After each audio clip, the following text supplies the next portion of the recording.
여러분 반갑습니다. 여러분 한 주간 안 봤는데 왜 그렇게 보고 싶었는지 전혀 믿지 않은 눈치시네요. 목사가 거짓말 하겠습니까? 저는 여러분의 기도 덕택에 총회도 참석을 잘해서 하나님이 왜 이렇게 총회라는 그런 모임을 갖게 하셨을까? 저는 사실 총회 모임에는 처음 참석을 했었습니다. 근데 그 총회에서 제 나름대로 가진 감회가 깊었고요. 그래서 매년 하는 총회에 왔으면 좋겠다라는 그런 마음의 소망이 생겼습니다. 내년에 또 가도 여러분 보내주실 건가요? 대답이 영 시원찮으시네. 총회를 마친 후에 저 고향에 내려가서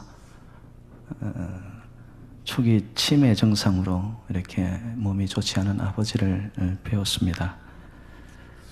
실상 2개월 전만 하더라도 정말 무슨 일을 치러나 할 정도로 아버지 상태가 굉장히 악화되었는데 치매 증상과 함께 아버지가 이 파킨슨 병이 오게 되었습니다. 이런 파킨슨 병이라는 것은 퇴행성 병 중에 하나인데요. 이 신경들이 이렇게 제 기능을 하지 않는 거예요. 이렇게 손을 뜨는 사람들 그런 증상 중에 하나입니다. 예. 이상하게 저도 떨리네요. 예. 그런데 이제 아버지는 그 파킨슨 병이 신경의 약화로 인해 가지고 또 생기는 것이 뭐냐면은 자기 자신이 제대로 이렇게 행동을 하지 못하고 물컵을 잡아도 떨어뜨리고 이러니까 심리적으로 굉장히 불안해집니다. 자기 자신의 모습을 보는 거죠. 그래서 아버지가 초기 치매 증상 플러스 이 파킨슨 병으로 굉장히 힘들어 했었습니다. 근데 이 파킨슨 병이 약을 사용함을 통해 가지고 잘 이것이 다스려지게 되었어요. 그래서 그 파킨슨 병이 오면은 잠시도 자리에 앉아 있지 못할 정도로 불안해합니다. 그래서 기도를 하는데도 한 2분 기도를 하는데 2초마다 일어났다 앉았다 일어났다 앉았다 불안 증세로 나타나는 거예요. 2달 반 전에 그런 현상으로 있었는데 약을 잘 쓰게 되어 가지고 아버지께서 정신도 좋으시고 또 음식도 잘 드시게 되고 그래서 제가 가서 배웠을 때는 참 건강한 모습으로 회복이 되어서 하나님 앞에 감사를 드리고 돌아왔습니다. 이게 다 하나님의 은혜이고 또 여러분의 기도 덕택임을 이 자리를 빌어서 감사를 드립니다. 어저께 토요 새벽 기도 진교 시간에 어느 분이 저를 보고서 목사님 눈알이 튀어나올 정도로 목사님이 보고 싶었습니다 그러더라고요. 그래서 거짓말 같은 진실인가 혼자 그렇게 생각했는데 옆에서 그 이야기를 들었던 어느 분이 그 튀어난 눈알을 제가 다시 되집어 넣어 드렸습니다 이러더라고요. 그래서 제 마음이 짠했습니다. 제가 꽉 찬 2주는 아니지만 주일 한 번을 비우는 그 자리에 성도님들이 저를 사랑하고 계셨구나. 예, 더 크게 나오기를 기다리고 있는데 감사합니다. 저도 한국에 가서 좋은 대접들을 당연히 받았죠. 본교회 가서 설교도 하고 했지만은 여러분 정말 제 마음은 어디에 있었을까요? 하나님이 저를 세워주신 이 자리에 제 마음은 다 있었습니다. 예, 제가 여러분들을 그리워했고 또 기도 가운데 잊지 않았고 또 여러분들이 저를 생각해서 기도해 주신 덕택으로 저는 잘 다녀왔습니다. 이 자리를 빌어서 감사드리고 또 여러분 사랑합니다 라는 말을 전하고 싶습니다. 사랑합니다. 감사합니다. 5월은 가정의 달입니다. 사실 첫째 주부터 이 어린이 주일로 이렇게 시작이 되는데요. 사실 5월은 우리가 기념해야 할 날들이 굉장히 많습니다. 어린이 주일이 지나면 또 어버이 주일이 찾아오고요. 그런가 하면은 스승의 날이 있고요. 그리고 여러분 한국에서는 5월 21일이 무슨 날일까요? 부부의 날입니다. 21일이 둘이 하나라고 해가지고 부부의 날입니다. 예, 그래서 5월은 가정의 달인 것을 여러분들이 잘 알고 계시죠. 그래서 5월이 오면은 참 모든 이 자연의 만물들이 약동하고, 그죠? 예, 뭔가 기운이 차서 넘치는. 근데 그 기운과 생명의 출발이 어디서 붙을까? 자연은 뿌리에서 시작되지만 인간의 삶의 뿌리는 여러분 하나님이 만들어주신 가정입니다. 예. 오늘날 이 시대가 가정이 파괴되어지고요. My father가 있고 our father가 있는 시대가 되어버렸습니다. 혼란스러운 시대라는 거죠. 그래서 가정이 이렇게 무너지고 아픔이 찾아오면서 이 시대가 이상하게 무질서하게 흘러가고 있습니다. 그런 모습을 바라보면서 저와 여러분들은 부모인 동시에 어느 누군가의 자녀입니다. 자식이에요. 그렇기 때문에 나는 어떤 존재인가?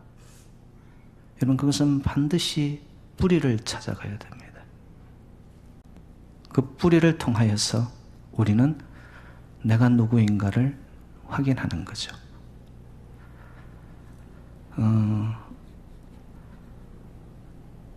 자식은요, 부모의 삶을 다시 사는 존재입니다. 이게 무슨 말이냐면, 저와 여러분들은 우리 어머니, 아버지들의 삶을 연이어 살아가고 있는 거예요. 그런가 하면은 나의 삶을 통하여 우리의 후손들이 지금 또 맥을 이어서 살아가는 것입니다. 그래서 하나님은 이 가정이라는 것을 통하여서 축복으로 흘러가는 하나의 통로를 삼으셨어요. 그래서 성경에 보면은 항상 단위가 가정 단위로 중심을 이루옵니다. 왜냐? 거기서 시작되기 때문에 그렇습니다. 그래서 오늘날 이 가정의 아픔들이 많죠. 이런 시대에 우리가 하나님의 말씀을 통하여서 회복해야 할 부분이 뭘까? 아니면 또다시 좀 재정비해야 할 부분들은 뭘까? 그것을 이번 5월 달에는 가정의 달로서 함께 좀 생각을 해보려 합니다. 오늘은 특별히 어린이 주일인데요. 여러분 눈에는 어린이다운 어린이가 있나요? 이 시대를 살아가는 어린이들은요, 놀라울 정도로 폭력적입니다. 우리의 상상을 초월합니다. 청소년기만 되어지잖아요. 그러면 눈에 뵈는 게 없어요. 못할 것이 없을 만큼 청소년기에 다다르면은 거기서 마음 구석 어딘가에서 올라오는 그들만의 이것이 진취적이고 아름다운 기상으로 흘러가야 되는데 그와 반대로 부정적이고 아주 파괴적인 곳으로도 흘러가는 이러한 시대를 저희들이 살고 있습니다. 어린이 하면은 또 청소년 하면은 여러분 꿈을 안고 그리고 뭔가 순결하고 깨끗하고 그렇죠? 그리고 그들만의 무엇과도 바꿀 수 없는 그들의 인생의 한 방향을 잡기 위해서 꿈틀거리는 아주 약동의 시기거든요. 근데 지금 시대를 살아가는 우리의 자녀들도 그렇고요. 또 이 시대상의 청소년들을 바라보면 참 가슴이 무너내리고 가슴을 쓸어내릴 때가 한두 번이 아닙니다.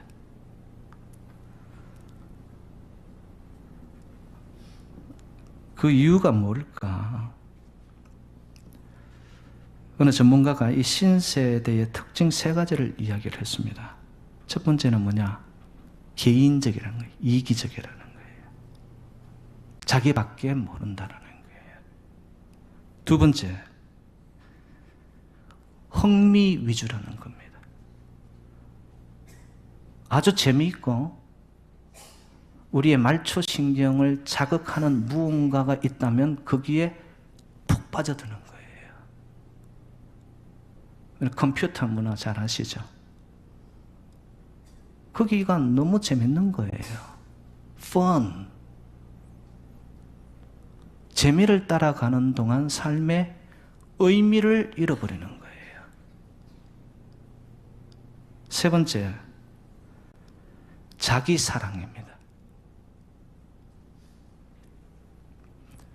인생을 좀 크게 보고 하나님의 그 통큰 사이즈만큼의 이 땅을 사랑하신 하나님의 그 가슴을 품어야 되는데 자기 사랑에만 국한된 거죠. 이거는 앞에 나온 개인 이기주의하고 비슷한 것 같지만 실제적으로는 본질에 자기밖에 없는 거예요. 그러니까 내 마음에 안 들면 어떻게 해버릴까요? 돌변합니다. 아주 무섭게 바뀌어집니다. 그게 다 뭐냐면 자기가 주인이라는 거예요. 여러분, 저와 여러분들의 인생의 주인, 우리 자녀들의 주인은 하나님이신 줄로 믿습니다. 근데 자기가 주인이 되어 있는 거예요. 자기 사랑.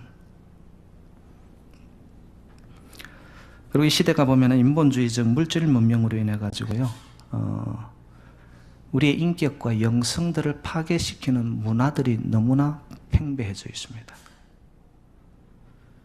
여러분, 돈만 있으면요, 우리 청소년들도요, 이 플러싱 일대만 나가도 돈만 있으면 자기들이 하고 싶은 대로 다 할 수 있습니다. 여러분 아시죠?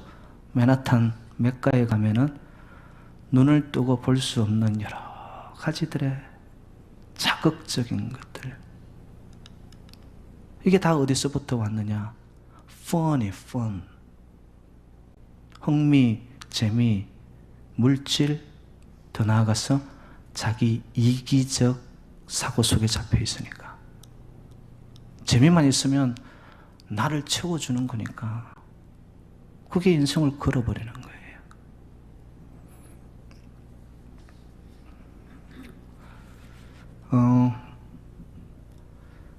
우리 자녀들이 이런 아픔을 안고 있는 어떤 그 이유를 만약에 어떤 뿌리를 찾는다면 저는 가정이라고 생각을 합니다. 오늘날 가정에 보면은 부모보다는 학부모가 존재합니다. 부모는 사랑으로, 어머니의 치마폭. 그래서 언제나 거기에 안기면 따뜻하고 품어주는 엄마, 아빠. 근데 그거보다는 학부모. 최소한 어느 대학은 들어가야지. 공부가 제일이야. 너 성공해야 돼. 1등 하지 않으면 안 돼. 너 뒤처지면 한 번 뒤처지면 못 따라가. 그러면서 계속해서 우리의 자녀들을 덜 볶는 거예요.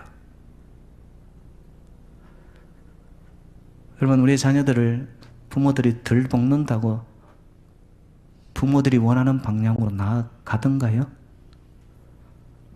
오히려 튕겨집니다. 튕겨지기 십상입니다. 지혜롭지 못한 거죠, 부모님들이. 그래서 여러분, 학부모가 되기 이전에 우리가 먼저 가슴으로 열고 우리의 자녀들을 품을 수 있는 부모가 되시기를 주님의 이름으로 부탁드립니다. 여러분, 그것이 없고서는 앞으로 가면 갈수록 더 힘들어지는 이 시대 속에서 우리의 자녀들의 그 마음을 묶어서 그리고 엮어서 같이 갈 수가 없습니다. 왜냐? 세상이 우리의 자녀들, 이 문화가 우리의 자녀들을 그만두지 않아요. 왜? 너무 재밌습니다. 그럼 너무 급속적으로 변합니다. 그렇기 때문에 저와 여러분들이 정말 우리의 자녀들, 이미 내 품을 떠났다고 하지만은 여러분, 자녀는 영원한 자녀더라고요. 그래서 이 시대에 자녀들이 갖고 있는 그 아픔이 있다면은 그냥 순간만 건드려도 툭 터져 나올 것 같은 성이 나 있습니다. 마음들의 안정감이 없고요. 뭔가 조금만 부추기면은 활화산처럼 터져 나올 것만 같이 아이들이 감정적으로 그리고 정신적으로 뭔가 폭발할 것 같은 성이 나 있는 세대입니다. 두 번째는 뭐냐 하면은 유혹을 이겨내지 못하는 세대입니다. 여러분, 자녀들 키워보면은 자녀들이 시 빠지는 것이 뭐냐면은 컴퓨터 게임입니다. 컴퓨터 게임이 못 만드는 게 없어요. 그게 성적으로 자극하는 것도 있고요. 그리고 너무 파괴적입니다. 내 안에 있는 것을 그 게임을 통하여서 분출하는 거예요.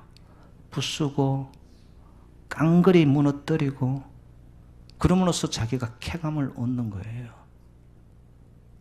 그러는 동안에 심성과 인격과 영성이 어떻게 될까요?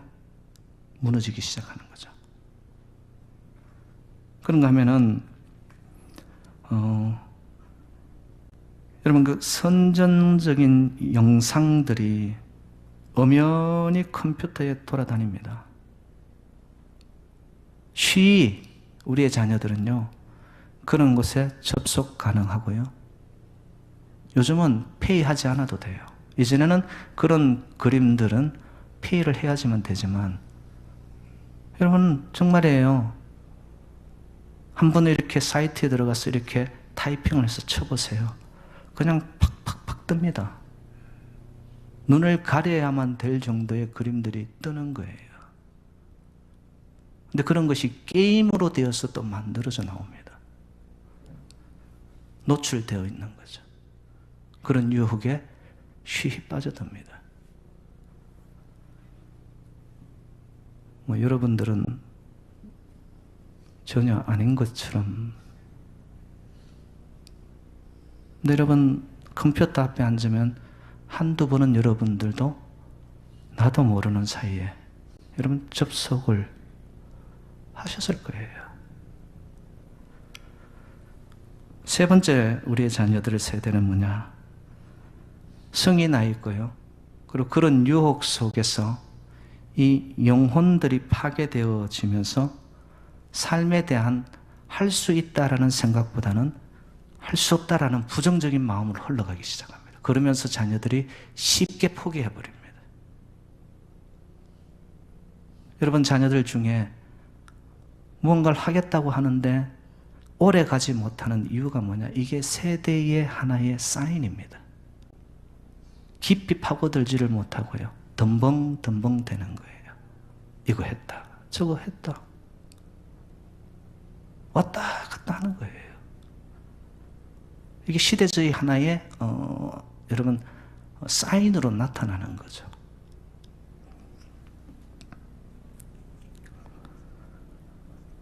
저는 이런 생각을 해봅니다. 우리의 자녀들이요, 화를 내는 여러 이유 중에 가장 큰 이유가 있다면 부모들에게 자기 스스로가 자랑스럽지 못하다는 생각이 있다라는 거예요.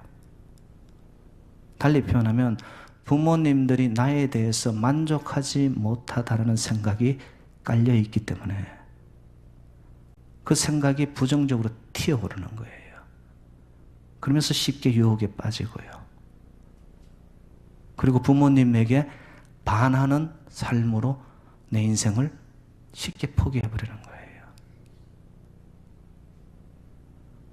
여러분, 저는 성경을 통하여서 부모들은 자녀들의 거울이라는 것을 깨닫습니다.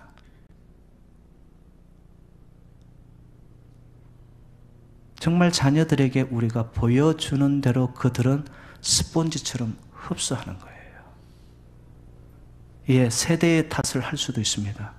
밖에 나가서 친구를 잘못 만날 수도 있습니다.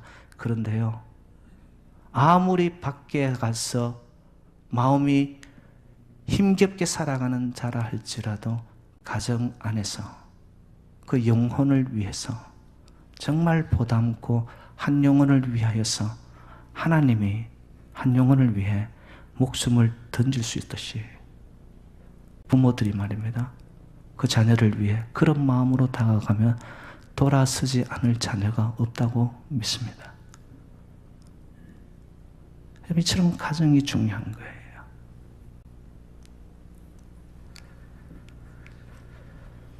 그런데 이런 세 가지 특징, 여러분, 성이 나 있고요, 유혹에 쉽게 빠지고요, 더 나아가서 인생에 목적이 없으니까 쉽게 포기하는 이런 시대적인 징조, 사인들이 악순환으로 연속으로 이어집니다. 인생이 어딘가 하나의 탈출구가 있어야 되는데 이런 악순환이 반복이 되다 보니까 삶이 이제는 무료해지는 거죠. 의미가 없어지니까. 그러니까 내가 왜 사냐? 청소년들의 이런 탈선, 그것뿐만 아니라 청소년들이 여러분 정말 자기 스스로를 이렇게 자해하는, 왜 이런 일이 생길까? 여러분, 이게 남의 이야기가 아니라 우리의 삶의 이야기입니다. 이게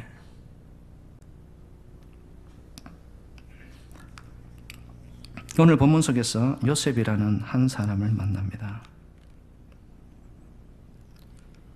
그는 17살의 청소년기죠. 애굽으로 팔려가는 인생이 돼요. 그가 뭘 잘못했어가 아닙니다. 형들의 무턱된 미움입니다. 왕따로 인해 가지고 완전히 배척을 한 거죠. 밀어낸 겁니다. 친구도 아니고, 여러분, 애굽으로 상인들에게 팔려가는데 유학을 간 것도 아니고 말입니다. 형들의 미움 때문에 팔려간 거예요.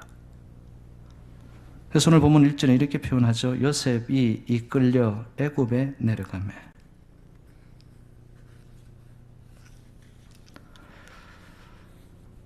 노예로 팔려가면서 그의 인생은 완전히 밑바닥을 경험합니다.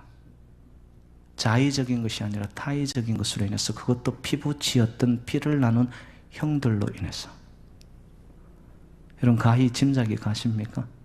요셉이 어떤 심리적인 아픔과 고통이 있었을까? 아마 배신으로 인한 상처가 그의 저변에 있었을 겁니다. 그로 인해서 이제는 그는 아무도 믿지 않는 인생이 되어버렸을 가능성도 있습니다. 그리고 그에겐 부모를 떠났고 형제를 떠났고 타국, 이역만리, 애굽이라는 곳에 그는 혼자 덩그러니 던져집니다. 외로움이죠. 여러분, 사람은요, 함께 투게더 살아가는 거예요. 근데 그의 인생이 혼자라는 것 때문에 섬처럼 떨어져 있다는 것이 그의 생각을 지배합니다. 그래서 여러분, 삶은 외로워서 죽는다 그러잖아요.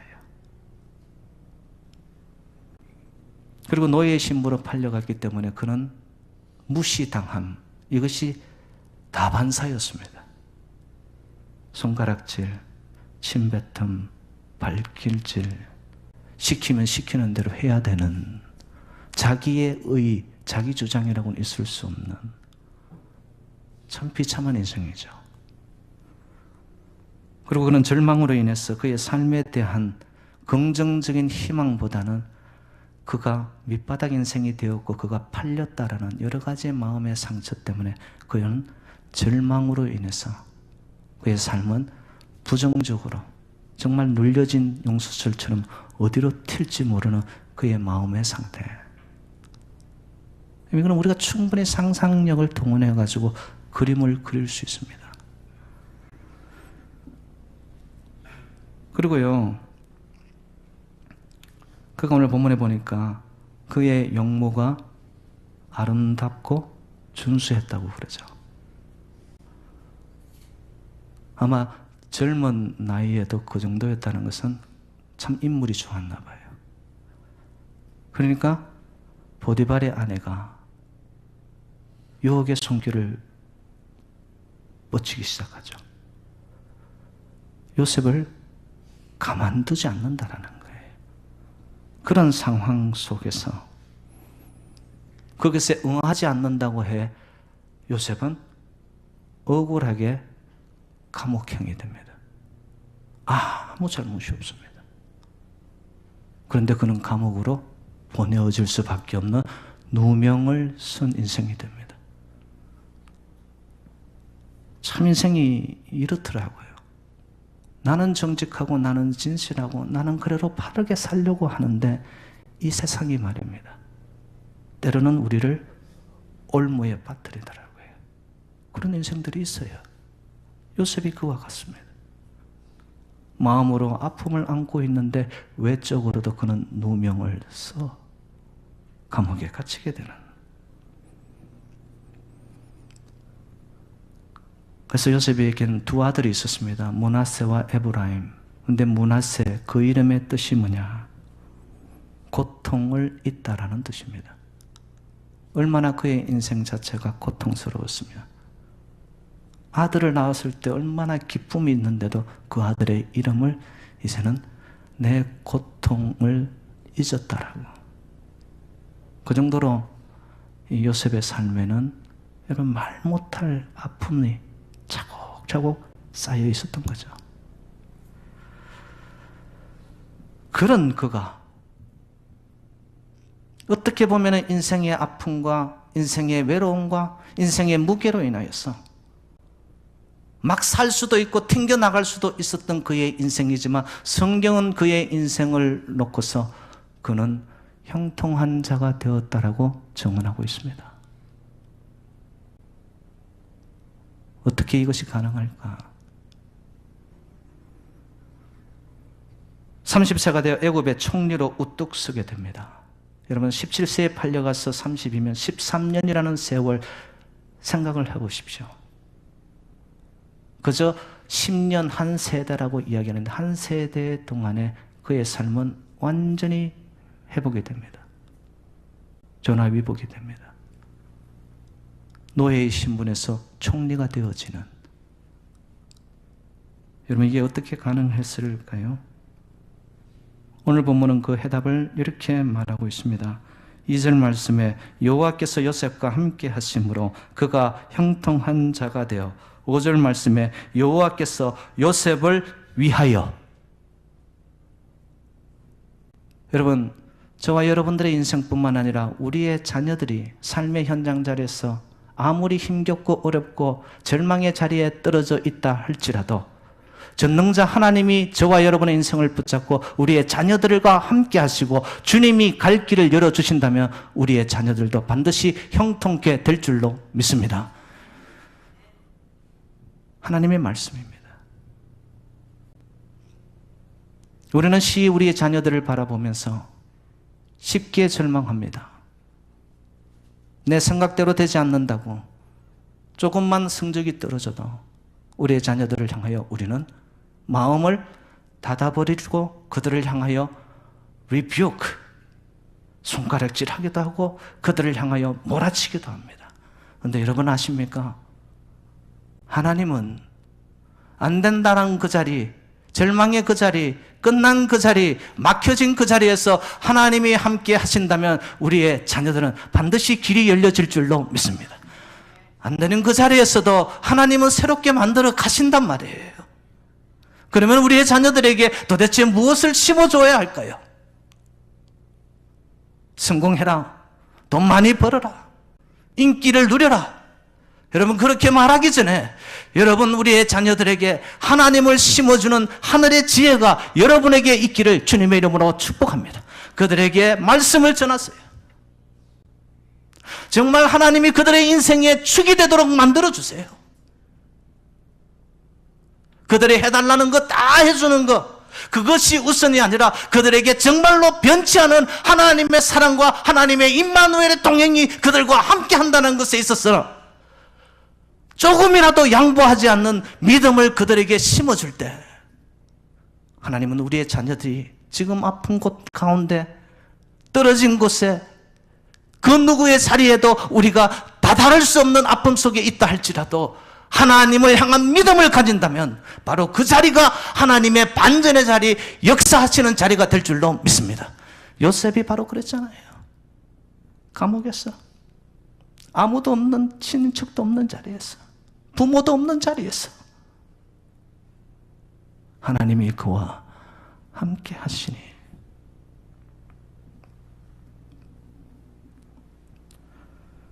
하나님이 함께 하시는 임마누엘의 은혜라는 것은요, 다른 것이 아닙니다. 하나님의 임재가 있고요, 성령 하나님이 함께 하시는 은혜인 줄로 믿습니다. 성령님은 지혜의 영입니다. 지혜가 있으면 분별력이 생깁니다. 분별력이 생기면 인생이 거룩해지고요, 거룩한 삶을 구별되어 살면 그 인생은 열려집니다.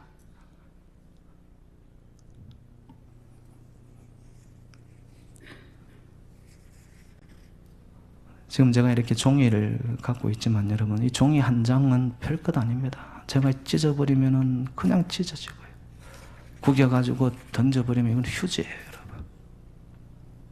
근데 이 종이가 말입니다, 바위 위에 딱 붙어 있게 되면 아무리 강한 바람이 불어와도 이 종이를 이 바위 위에서 뗄 수 없습니다.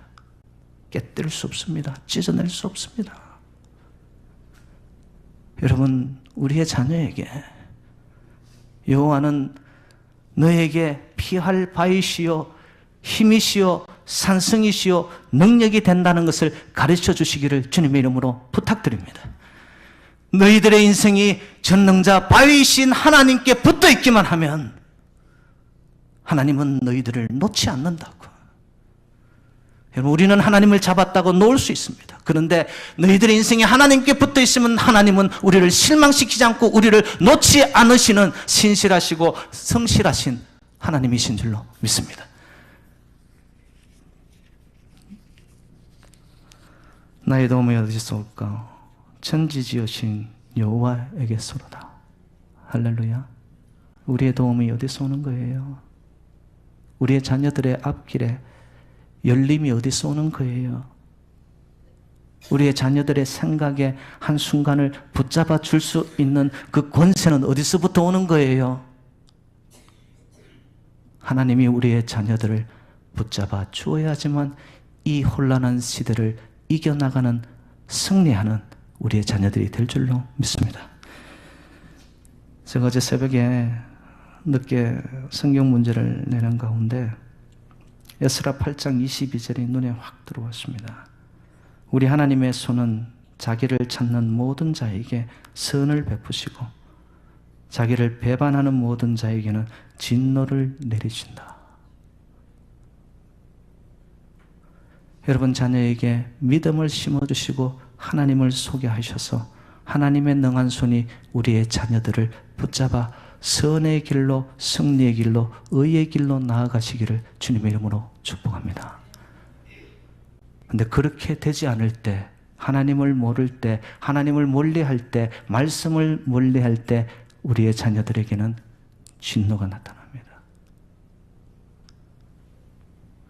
여러분, 재산을 물려주기보다 우리의 자녀들에게 생명의 주인 되신 하나님을 그들의 마음 중심 심판에 새겨질 만큼 여러분들이 하나님을 소개하는 브릿지가 되셔야 돼요. 다리가 되셔야 됩니다.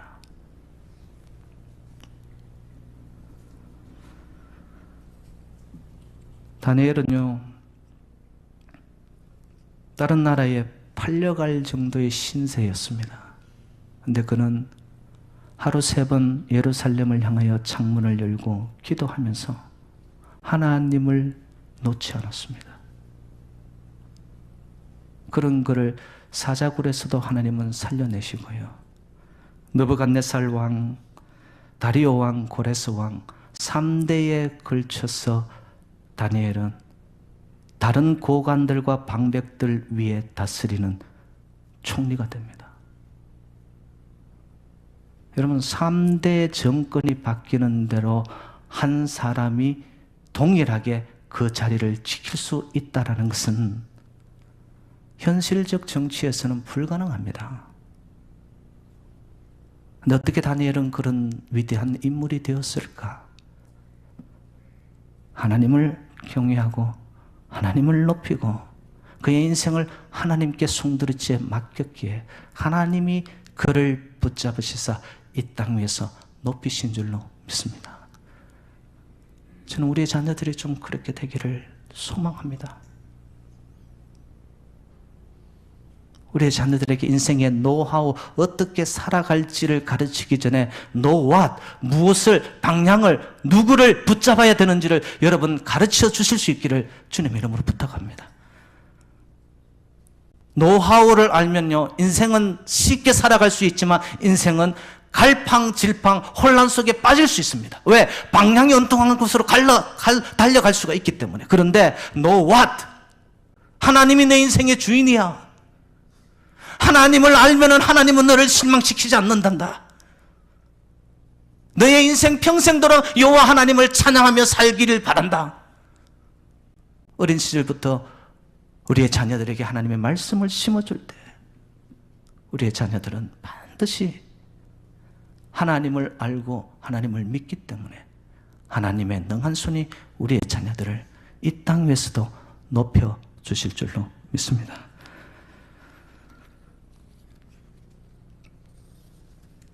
하나님의 동행, 그리고 하나님의 임마누엘이 있는 실제적인 삶의 모습은 어떻게 나타나야 될까요? 여러분, 인생은 B와 D 사이에 C라는 말이 있습니다. B는 birth, D는 death, 죽음과 태어남이죠. 이 사이에서 우리는 C, 선택을 해나갑니다. 끊임없는 선택입니다. 인생은 순간순간에 여러분 선택의 기로입니다.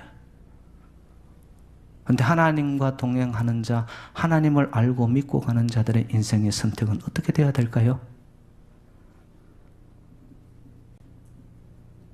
저희 어머니가 저에게 주셨던 말씀입니다. 갈라디아서 1장 10절, 이제 내가 사람들에게 좋게 하랴 하나님께 좋게 하랴 사람들에게 기쁨을 구하랴 내가 지금까지 사람들의 기쁨을 구하였다면 그리스도의 종이 아니니라. 순간순간 선택의 기로에서 사람을 기쁘게 하고 사람을 좋게 하고 나의 스스로를, 내 기쁨을, 내 육체적인 만족을, 여러분 그것을 쫓아가는 선택을 하는 동안 우리의 인생은 끊임없는 구렁텅이입니다. 그런데 말입니다, 고통이요 십자가요 아픔인 것 같은데 하나님을 기쁘게 하고 하나님을 좋게 하는 인생의 선택을 해나가지 않습니까? 하나님은 일거수일투족 우리의 중심을 보셔서 하나님을 사랑하고 하나님을 높이는 백성을 하나님은 결코 놓지 않는 줄로 믿습니다. 순간 선택에서 하나님의 임재와 동행하심을 믿는 백성들이라면, 그들의 자녀라면은 여러분 인생을 놓고서 내가 하나님을 기쁘게 하랴 사람을 기쁘게 하랴 하나님을 좋게 하랴 사람을 좋게 하랴, 여러분 순간의 마음 속에서 하나님 쪽을, 하늘의 쪽을, 영적인 쪽을 택할 수 있는 저와 여러분 우리의 자녀들이 되시기를 주님의 이름으로 축원드립니다.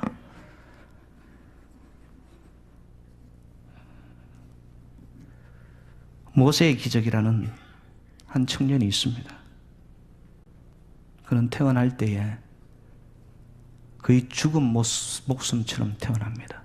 그래서 그의 뇌의 90%가 절단됩니다. 근데 그를 통하여 이루시는 하나님의 역사를 우리 잠깐 영상을 통해서 함께 좀 나누었으면 좋겠습니다. 제목이 모세의 기적이라고 합니다. 명이 모세의 기적. 의미가 있을 것 같은데 설명을 좀 해주시겠습니까? 우리 아들은요, 태중에 있을 때 이미 사형 선고를 받았던 아이였어요. 그래서 어떠한 모습이라도 좋으니까 살아서 내 곁에만 있어 달라고 했던 아이였는데, 아들의 이름을 따서 팀명을 모세의 기적팀으로 했습니다. 아니,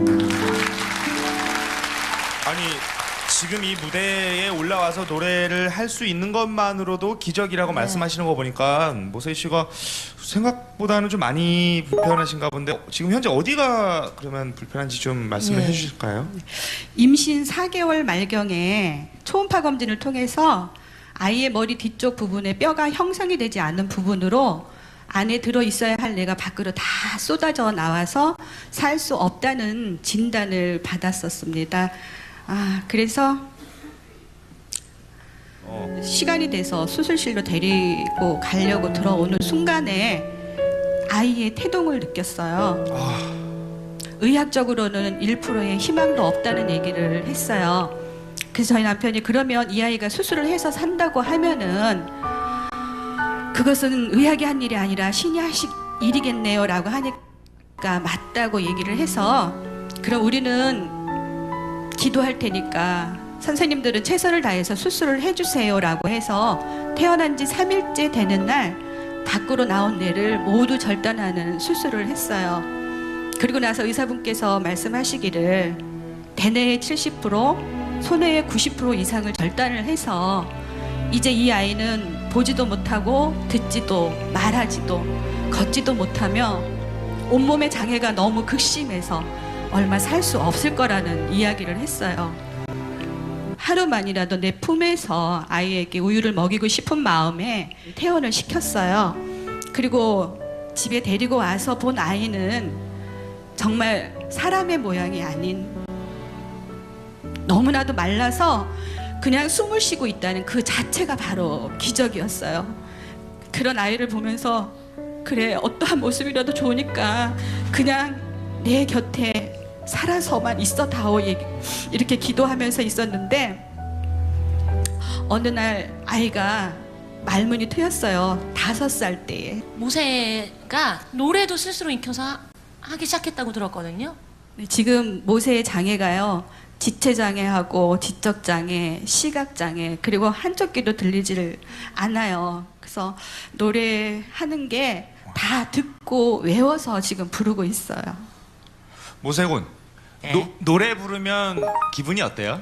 너무너무 행복하고, 노래는 저의 없어서는 안 될 에너지고, 저의 없어서는 안 될 저의 삶이에요.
어머님께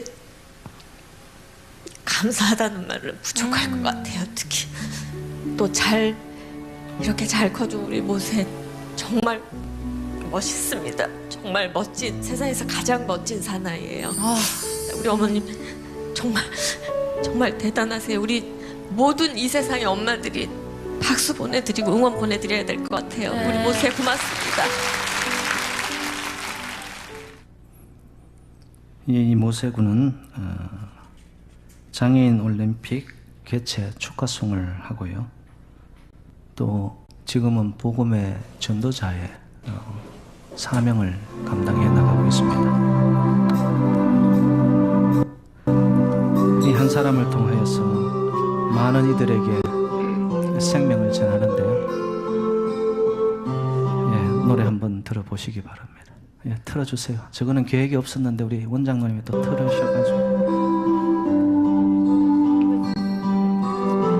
예, 복음송은 아니지만 여러분 이해하시기 바랍니다.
시간 관계상 끊어주시기 바라고요.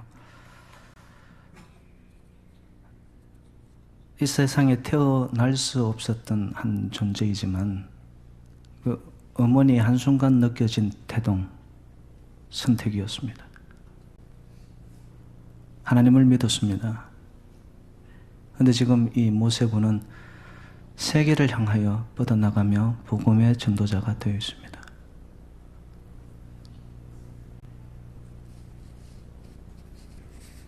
야곱의 임종시에 그의 자녀들을 향하여 축복하는 말씀이 창세기 49장에 나타나는데요. 요셉을 향한 아버지 축복이 이렇게 나타납니다. 창세기 49장 22절 요셉은 무성한 가지 곧 샘 곁에 무성한 가지라 그 가지가 담을 넘었도다. 저는 이 말씀을 준비하면서 제 마음에 소망이 꿈틀거렸습니다. 지금 우리 제 자녀들의 자리가 무너져 있고 부모들이 원하는 만큼 어떠한 성과를 이루지 못하고 그들이 연약한 자리에 있다 할지라도 부모들이 그들을 위해 기도하고 우리의 기도를 응답하시고 들으시는 하나님이 살아 계신 한 우리의 자녀들은 바로 허물어진 그 자리를 통하여 새로운 희망을 쏘아 올릴 줄로 믿습니다. 우리의 자녀들에게 우리가 물려줄 수 있는 유산이 있다면 바로 하나님을 향한 믿음을 그들에게 심어주는 것. 진정한 웰빙의 삶은 뭘까요? 나 혼자 잘 먹고 내 가정, 내 교회만 잘 되는 것이 하나님의 뜻일까요? 결코 그렇지 않습니다. 하나님은 개인을 통하여서 역사하지만 하나님의 스케일은 우주적입니다. 한 사람을 통하여 개인에게 역사하셨고 그를 세웠지만 요셉을 통하여 이스라엘이라는 민족이 새롭게 형성되기 시작합니다. 사랑하는 여러분들, 우리의 자녀들 어떤 상황이든 처지든 어떠한 부족한 모습에 있다 할지라도 여러분들이 손 놓지 마십시오. 먼저 포기하지 마십시오.